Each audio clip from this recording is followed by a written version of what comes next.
Bien bonjour, aujourd'hui on crée notre page d'accueil. Sur cette page, on va principalement faire ensemble le repeating group avec les filtres. Lorsqu'un utilisateur veut filtrer par date, par lieu ou par catégorie, eh bien le repeating group va automatiquement se mettre à jour. On voit comment faire ensemble, comme ça tu pourras l'adapter à ton application.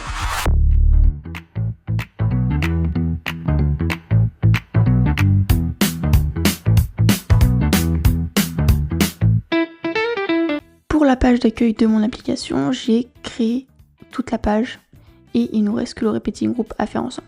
Je te montre rapidement comment j'ai structuré. J'ai mis un floating group en haut pour avoir tous les cours avec l'icône qui ouvre le menu du filtre. Ensuite, j'ai mis une shape et le filtre qui vont s'ouvrir en même temps pour afficher les filtres disponibles. Ensuite, j'ai un group body pour avoir à l'intérieur tout le contenu de ma page. J'ai un repeating group et j'ai ma pagination avec deux icônes pour naviguer au sein de mon repeating group. Mon repeating group, il affiche que 5 résultats par 5 résultats.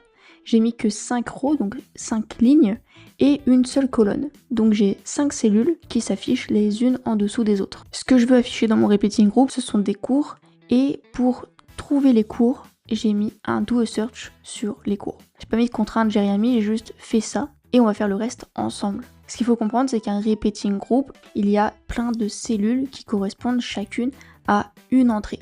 Donc ici, ça va correspondre à un cours. Une cellule égale un cours. Ensuite, tu peux t'amuser ici à regarder fit to contain, fill container, et pour les rows, pareil pour les colonnes, pour voir ce que ça donne et comment le repeating group se fait en fonction des paramètres que tu lui configures. Si tu veux mettre une pagination en bas, tu es obligé de mettre un fixed number pour le row et les colonnes. Par exemple, si je me mets en responsive pour du 1200, je vais avoir, vous voyez, toutes mes cellules qui s'affichent quand même les unes en dessous des autres. Si je lui mets une condition lui disant que si ma taille d'écran est supérieure à 768, il va me changer le nombre de rows et le nombre de colonnes. Je vais avoir un affichage différent qui sera plus cohérent avec la taille de l'écran. Ici, j'ai choisi de le faire comme ça parce que d'un point de vue optimisation, ça me permet de ne pas tout charger d'un coup, parce que si je mets pas de fixe, que ce soit en row et ou en colonne, il va me charger tous les cours. Et les cours, il peut y en avoir énormément. Par exemple, je peux avoir plus de 500 cours sur ma plateforme si elle fonctionne bien. Pour éviter à l'utilisateur d'attendre longtemps, on va faire une pagination pour que l'utilisateur ait juste quelques éléments dans mon repeating group. Et ensuite, c'est lui qui va naviguer s'il veut en voir plus. Donc ensuite, mon repeating group, si je lance comme ça, il n'y a rien qui s'affiche parce que certes, je fais un do search pour afficher tous mes cours, mais si je n'ai rien à afficher, il ne va rien me mettre. Ici, je n'ai rien mis, je n'ai pas de texte, je n'ai pas d'image, je n'ai rien. Donc le repeating group n'affiche rien, mais il est bien présent. Si je fais inspecter et que je prends mon repeating group cours, j'ai bien à l'intérieur tous mes cours. J'ai mon cours numéro 1 avec capacité 8, c'est une catégorie de yoga, etc. J'ai son image, j'ai toutes les informations. Mais vu que je n'ai pas encore choisi si j'affiche son titre, si j'affiche son image, sa catégorie, etc., que je n'ai rien mis dans mon repeating group, ici, il ne s'affiche rien du tout. Maintenant, je vais lui dire, je veux avoir l'image du cours. Donc je vais prendre l'image et je vais la glisser dans mon repeating group. Ici, en dynamic data, je vais prendre la current sales cours image. Donc l'image du cours qui est présent dans la cellule, parce que chaque cellule est égale à un cours pour rappel. Donc ici, si je fais un rechargement de ma page, il m'affiche toutes les images de tous les cours. Donc vu qu'il m'affiche 5 par 5, j'ai 5 images. Maintenant l'objectif c'est de travailler ça pour que ce soit agréable à regarder. Si je laisse l'image comme ça et que je mets un texte pour avoir le titre et que je ne place pas mes éléments, tout va se placer juste les uns en dessous des autres. Ce sera pas agréable à l'œil parce que tout va être collé. Nous ce qu'on veut c'est faire en sorte que l'utilisateur il ait la liste des cours mais que ce soit des belles cartes à afficher. Ce que je vais faire c'est que je vais prendre mes éléments, je vais les grouper dans un groupe. L'image, je vais la réduire, pas besoin qu'elle soit aussi grande. Si je mets 120 et que je la mets en ratio 1 par 1, donc j'ai juste cliqué sur la petite icône ici, automatiquement il met un ratio de 1 par 1, mais si je veux avoir un ratio de 2 par 1, je peux, etc. Ici, je vais avoir le titre du cours. Donc je fais un parents group cours titre. Je ne sais pas si tu le sais, mais ici, Canva is placeholder, ça permet, lorsque tu as une donnée dynamique, de remplir juste pour toi. Les utilisateurs ne le verront jamais, mais juste pour toi, pour voir ce que ça donne. Donc là, j'ai mon parents group titre. Je vais juste mettre titre de mon cours. Et ici, automatiquement, à la place d'avoir Parents Group titre partout, j'ai titre de mon cours. Ça me permet d'avoir comment ce sera présenté. Donc je le mets en H5 parce que ça correspond davantage au visuel que je veux. Et dans interaction pour le SEO, je vais par contre mettre H2. Je pourrais expliquer dans une prochaine vidéo ça en détail pour la hiérarchie des textes. Ici, je vais avoir un texte. Mes textes, je vais les grouper en colonnes pour qu'on ait d'un côté l'image et d'un côté mes textes. J'ai aussi envie d'afficher sur ma carte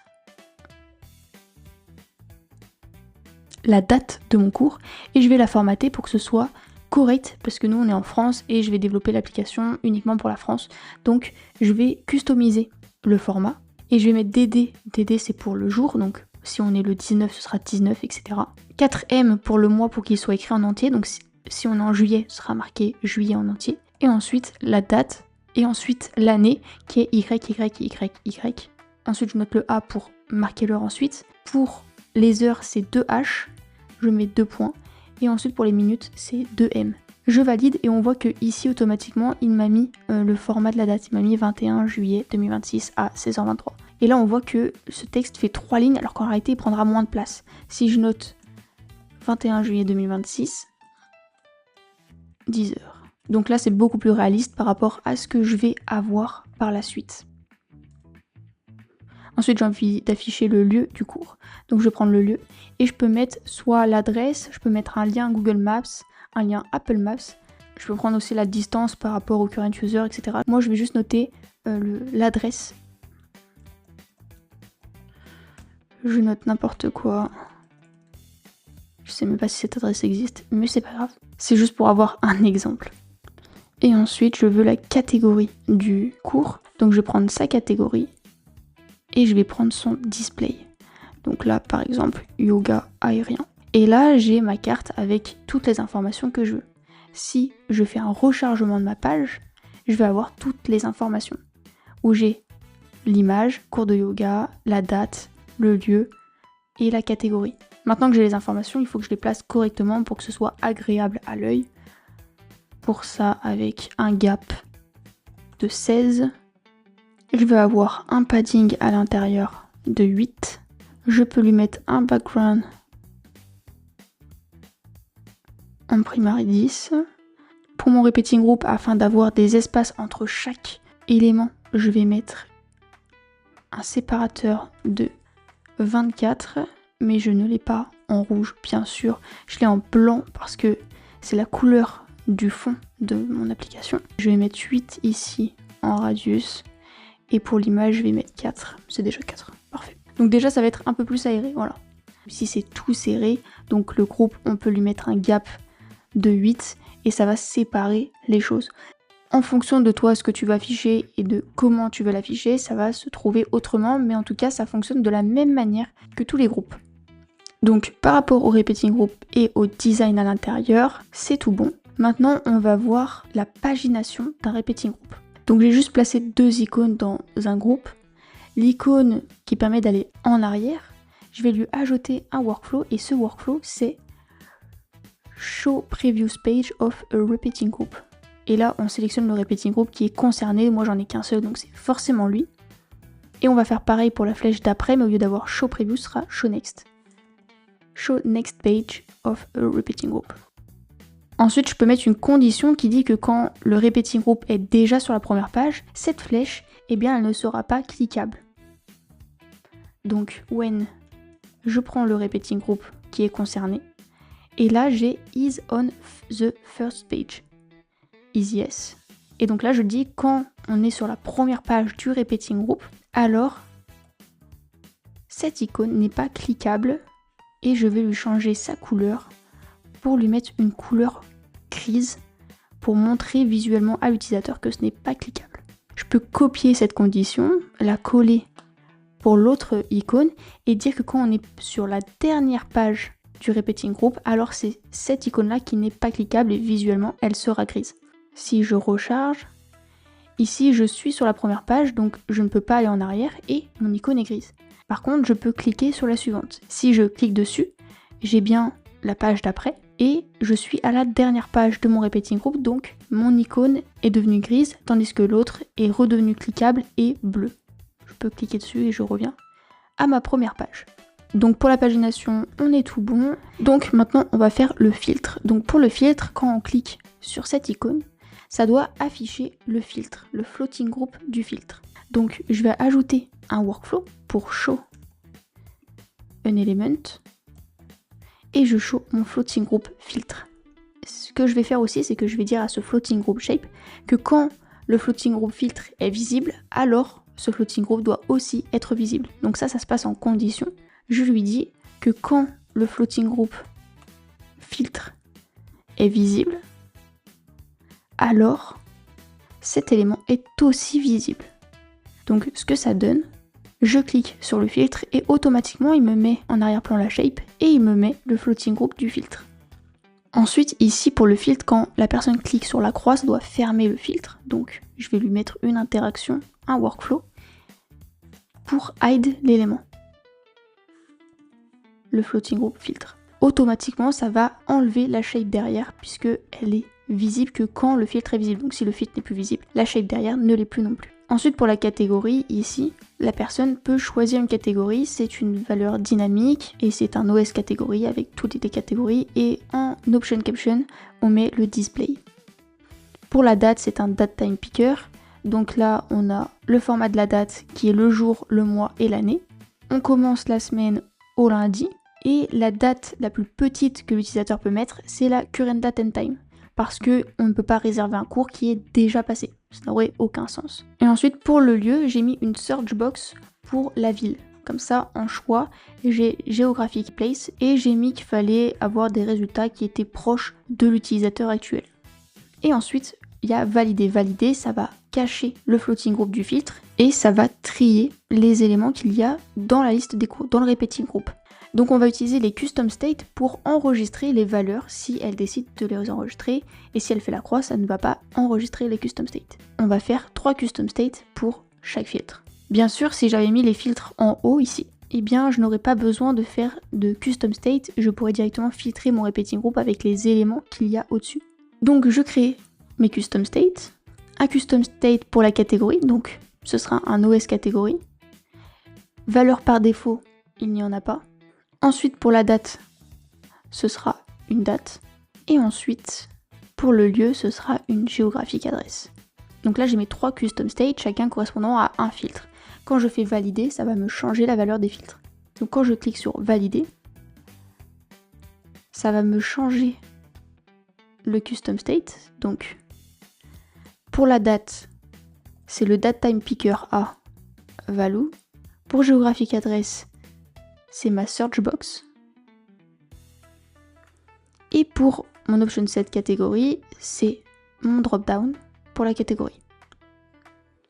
Et je vais cacher l'élément qui est le floating group filtre. Ensuite, une fois que je fais valider, ça me met mes custom state à jour et je peux mettre un bouton réinitialiser pour permettre à l'utilisateur de réinitialiser tous les paramètres. C'est un bouton secondaire. Et je vais le mettre juste au-dessus. Je vais grouper les deux pour qu'il y ait moins d'espace.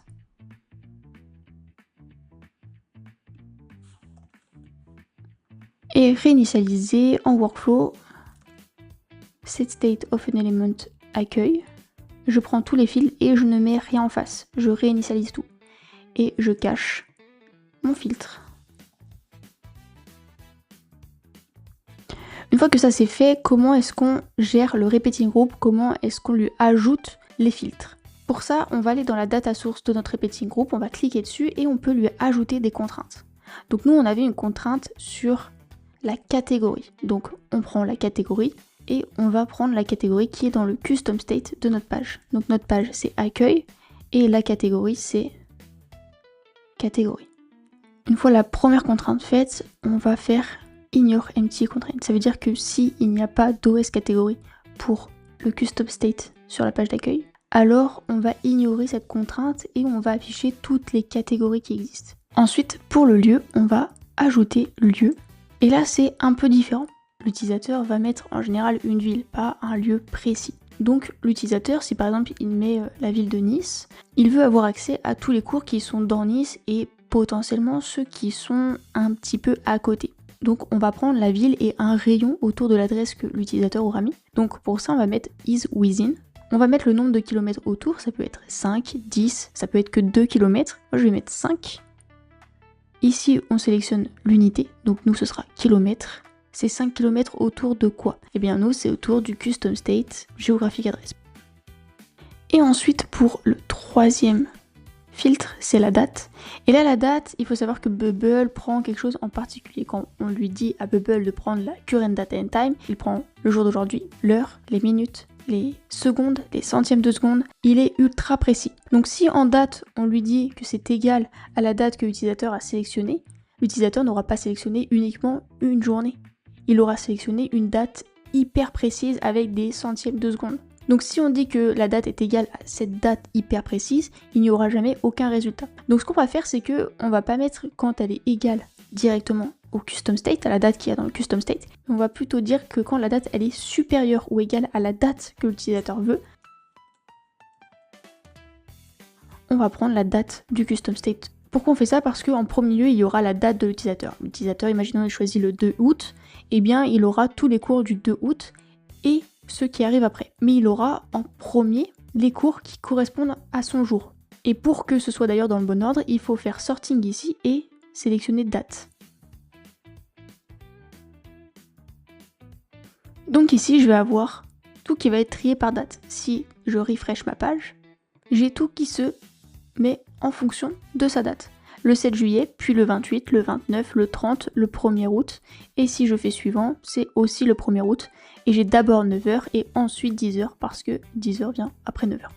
Donc quand l'utilisateur va faire filtrer et qu'il va choisir une date, par exemple je choisis le 29, je valide, j'ai le 29, le 30, le 1er, le 1er. Je n'ai pas de résultat après puisque les deux autres cours qui sont dans ma base de données sont avant le 29 juillet. On peut aussi cumuler les filtres. Si ici je mets yoga, que je valide, je n'ai aucun cours qui correspond au yoga après le 29 juillet.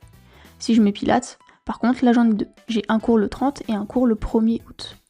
Si je fais réinitialiser, automatiquement j'ai à nouveau tous les cours qui sont disponibles. Et d'ailleurs cette shape me perturbe beaucoup, donc je vais lui mettre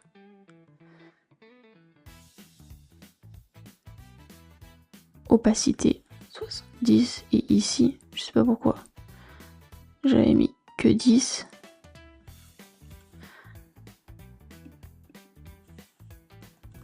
À 60%. Et ici mon floating group, je vais lui enlever le background.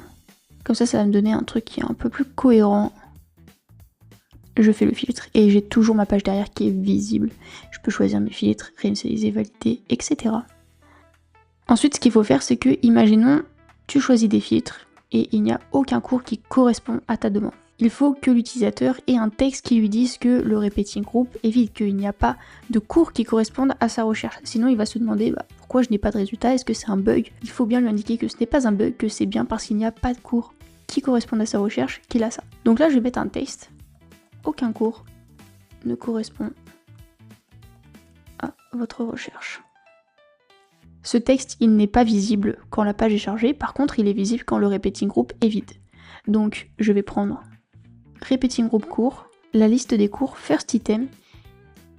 D'ailleurs, pourquoi je prends la liste des cours, je prends le premier item is empty et que je ne fais pas liste des cours count pour avoir le nombre de résultats de mon repeating group is 0.